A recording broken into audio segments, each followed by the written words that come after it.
ஒரு சிம்பிளான மசாலா பொரி எப்படி செய்கிறதுன்னு காட்டுறேன். வெறும் பொரி சாப்பிட்றதுக்கு இது மாதிரி சிம்பிளாக ஒரு ஃப்ரை பண்ணி சாப்பிட்டோன்னா நல்லாயிருக்கும். அதுக்கு பொரி எடுத்துக்கோங்க. வறுத்த வேர்க்கடலை, உடச்ச கடலை, கருவேப்பிலை எடுத்துருக்கேன். இதோட நீங்கள் முந்திரி இல்லை நட்ஸ் கூட நீங்கள் சேர்த்துக்கலாம். அதோட உப்பு, இது தனி மிளகாத்தூள், மஞ்சத்தூள், பெருங்காயத்தூள், அவ்வளோதான். நம்ம எப்படி செய்கிறதுன்னு பார்ப்போம். எண்ணெய் காஞ்சதும் அடுப்பை சிம்மில் வச்சுக்கோங்க.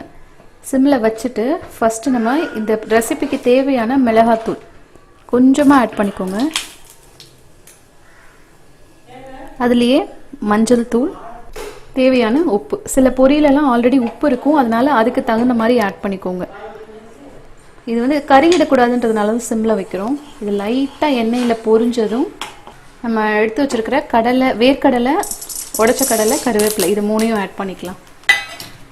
ஒரு 2 மினிட்ஸ் இதை ஃபஸ்ட்டு நல்லா ஃப்ரை பண்ணிவிடுங்க. இப்போது ஒரு 2 மினிட்ஸ் ஆகிடுச்சு. இது ரொம்ப நேரம் வச்சிங்கன்னா அந்த மிளகாத்தூள்லாம் கருகிரும். அதனால் இப்போ உடனே நம்ம பொரியை ஆட் பண்ணிக்கலாம்.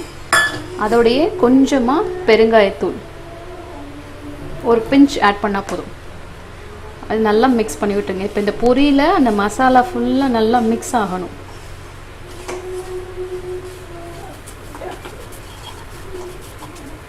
சிம்பிளான மசாலா பொரிக்கடலை ரெடி ஆகிடுச்சு.